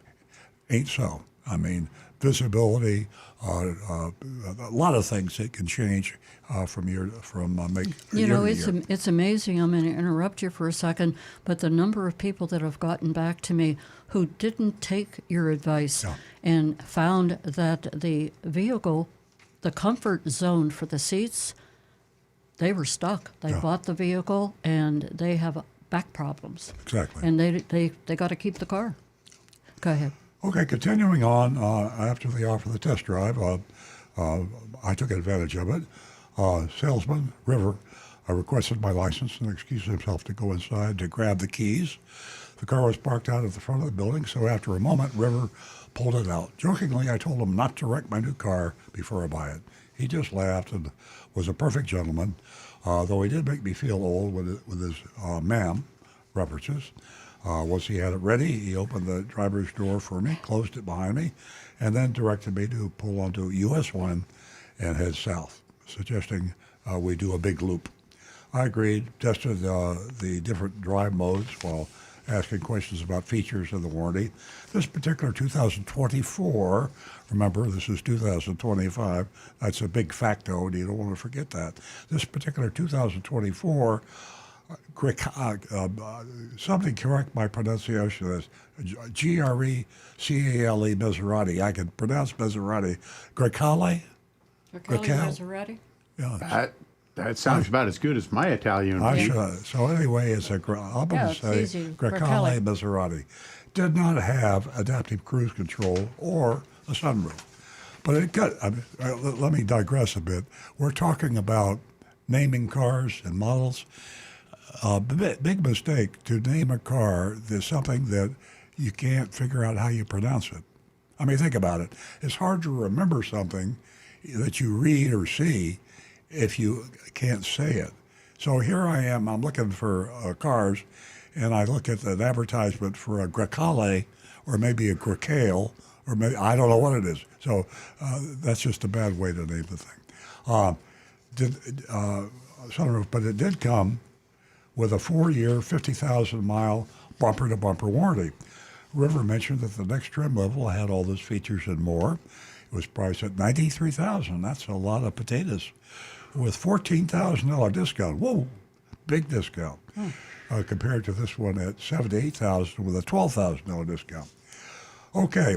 Hey, Earl, on mentioning the pronouncing the words, we just saw the thing on YouTube here mentioning the color of this car was Nero Tempesta. What in the world is Nero Tempesta? It sounds real cool, but you don't know what it is, right? Okay. Once we returned to the dealership, we headed to River's office near the front of the showroom. He pulled out a copy of my license he had made earlier and asked if all the information was correct so that he could calculate the proper taxes. After putting my details, he excused himself to speak with his sales manager and print out pricing. A few minutes later, River came back, handed me several options, including a lease for 42 months and 10,000 miles per year. There were 3 worksheets, and I always comment on lease quotes. That could get real expensive, and the cost per mile overage on a lease contract, it can be from 8 or 10 cents a mile to up to 50 cents a mile. Yes, I have seen advertisements on new cars leases that sounded really good with up to 50 cents a mile for overage. So before you lease any car, see the lease contract they're going to ask you to sign and see what the over mileage is, and then ask yourself, is that going to happen to me, or can I drive within the allowable mileage? There were 3 worksheets, and it was a blur of numbers. The lease option broke down the pricing, showing that I was getting $14,000 of rebates and discounts, but then getting charged at least $2,721 in junk fees. The second worksheet was a purchase structured to get the special 3.99 annual percentage rate interest rate, and of course that's offered by Maserati, a factory offered subsidized interest rate, and typically that is legitimate when offered by the manufacturer. I lose if I take the 3.99%, $3,500 in cash incentives. And again, that's typical. Typically, all these low interest rates offer you either or cash back or the low interest rate. This worksheet showed me that I was getting $8,500 in rebates and discounts. The same junky fees were added. Stu, when he wrote this up, used a bleep. He said the same junky ass fees. I'll go ahead and say it. He'll laugh when he hears the show. The second worksheet was a purchase structure to get the special 3.99% annual percentage rate. Oh, I just said that. The final worksheet showed a cash deal structured with the standard APR. In this case, I was getting $12,000 in discounts and rebates, and as was the case for the other proposals, they added nearly $3,000 in junk fees. Incidentally, and this is just stupid for a luxury car dealer especially, incidentally, the junk accessories included permaplate, that's a wax, and nitrofill, was the air that you breathe. So they're charging you an extra $3,000 to wax the car and put nitrogen in your tires. I mean, for a luxury car dealer, people, these are intelligent people buying your car, and you're going to tell them that you're asking $3,000 for a polish and air in your tires. Nitrogen is 78% air. How embarrassing. Air in your tires. Then he asked, how soon are you planning on buying? I answered, soon. He followed by asking if it would be okay for his manager to come over and say hello. We walked toward one of the sales managers whose name I unfortunately forgot, and River introduced us. The manager asked, how did River do today? Must be kind of a new guy. Then he said, are you going to make a decision soon? Our end of the month is actually today, and we're not sure what sales or incentives will be available tomorrow. This is something you will also hear from most dealers, whether it's the end of the month or not, and whether they give you a discount or not. This is what the manager does to slow you down. They could take away offers for 2024 models or switch them to the 2025 models. There's no way of knowing. They're trying to what Maserati will do. I don't disagree with that, by the way. The dealers oftentimes don't know what the manufacturer's going to do, so that's a half-truth. I thank both of them for their time and help, letting them know I'd be in touch. They added that all their cars come, that's where I just found out what I just told you, nitrofill tires and permaflate protection already installed, pre-installed accessories. The second biggest ripoff in the auto industry, dealer installed accessories, which they tell you that can't be taken off. The number one, of course, are junk fees. So there we are. And we're in the voting area, and we want to know, on average, how would you rate Maserati of Stewart? Maserati of Stewart on this particular Maserati. If they're an average Maserati dealer, give them a C. If they're a really good, almost perfect Maserati dealer, give them an A. If they could be arrested for their actions, give them an F. But otherwise, keep it between, I would say, a B and a D. You're encouraging me. Yeah. Ladies and gentlemen, you can cast your vote by texting us at 772-497-6530. We'd love to hear from you. What do you think about Maserati of Stewart? Okay. We'll go to Rick, and he'll share the text with us. We are looking for the text to come in. Here we go. Bob in Maryland says, charging for wax and air should make it an F, but it's a C, as it's typical. John in the Palm Coast says, if you're going to spend close to $80,000 for a car, make sure you get the best deal possible. All those junk fees listed don't constitute such a deal. Overall, not a horrible experience. Get rid of the wax and nitrogen fees, and I might give this dealership a B. Remember that if you get the best deal, if you enter a dealership with prior knowledge. I got to agree with Jonathan. Knowledge is power. Okay, let's see here. We have Negan 1, big F. But he does say, I'm jaded, though. Negan, love that guy. Arizona. He's got that beautiful desert climate. Oh, great. Nice. Joseph Kelleher says D. T. Cash says, I let that Maserati enjoy another birthday on the lot. It was probably actually made in 2023 coming from Italy. It's aging like a fine Italian wine. D. Tim Gilliland says, much ado about nothing. C. Ken Asher says D. Mark Ryan, C. Brian Sidlatko, if you can afford a Maserati, good for you. C. Johnny C. Fradley, D. Take me to the river and the cleaners. Oh, boy. Mark H. C. Just think of the depreciation on that heap. 12 grand on a year-old car is hardly a deal. Mark Smith says, Maserati gets a C from me. And he also says, good morning, Mr. Ryan. Let's see. Okay, we have some more here. Frank at Jupiter Farm says, oh, no. Okay, on the ratings, a C grade. And a little quick story here from Frank. He says, ironically, my wife and I were at Audi of Stewart for the yearly oil change. The Audi dealership was under restoration with no sitting available, so they sent us to the Maserati dealership next door for the waiting area. Sadly, the elevator was not working. Many long stairs up to the waiting room. Once upstairs, the coffee selection was good, along with a few snacks. But they didn't do any car shopping there. And let's see if we've got anything else. Okay, we're looking for more. Cram 1624 says D. $3,000 for wax and air. I'll breathe my own air and wax my own car. Let the sales manager drink some wine. And that looks like we're kind of caught up right now on the YouTubes and the text messages. I'll keep Everybody watching really those. has a sense of humor, Rick. Oh, boy, don't they. For me, yeah, Maserati, luxury car. But you know the funny thing? $80,000 for a car, as sad as this sounds, when you look at the average car prices anymore, is that really hitting luxury levels anymore?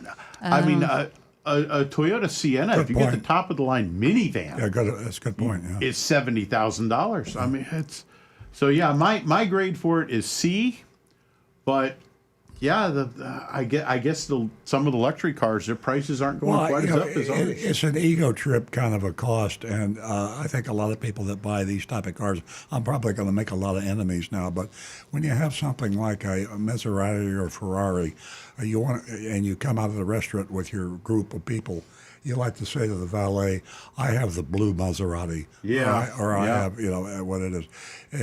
It's purely an ego trip. I just.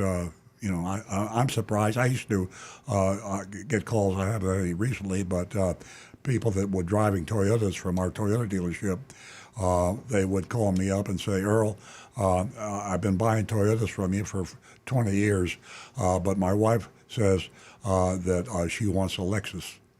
And it's and that's another reason why people buy things. It's just a matter of image and Yeah. I got to admit, though, I've driven a few Lexuses. Oh, that's a great car. During my career. And, yeah, the fit and finish of stepping up into those is, it's incredible. But if you take a getting in Camry, and what's the Lexus model number for Camry? The ES350. Okay, now the two of those cars, in terms of the heart and transmission and the engine, are the same car. Yeah, they're identical. Yeah. And the 350 cost how much more than a Camry? I don't know. 8 to 10,000 probably. 8 to 10, yeah. So if you want to say at the country club, that's my Lexus over there instead of Camry. If that's worth $8,000 to you. Go Earl, for it. Just quick note. Do you remember when Cadillac came out with the Cadillac Cimarron? Oh yeah. It was a Chevy Cavalier that was not even a high-grade Chevy, a mid-grade car. Yeah. And they put Cadillac badges on it. Yeah. Wow. Interesting.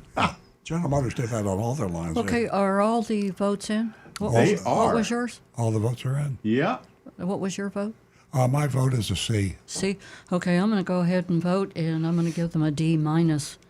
And I'm not really interested in their Gino yellow color or whatever. Nero Tempesta. Yeah, I got That one's better. An old habit that is costing a lot of people That a lot makes of me money hungry. is going into car dealerships. So we're really kind of with our mystery shop. This is what we're doing. We're sending Agent Lightning in physically, and that's the worst way to buy a car. Unfortunately, most people still do it that way. But we're on the tipping edge now between people that understand and use online to their advantage. And you can do so much better by letting your fingers do the walking over your smartphone or your PC.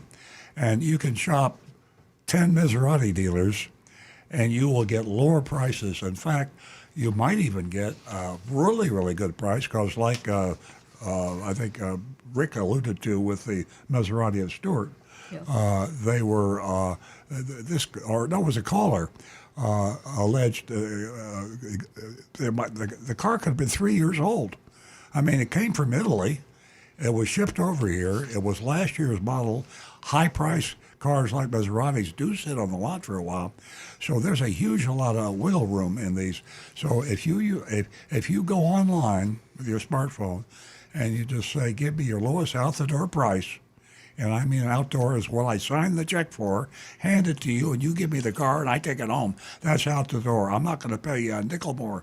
Give me your best price, and I know you don't want to do this because I'll shop it with your competitor. And that's exactly my point. This is all in the email. If you don't give me a price, you'll never hear from me again.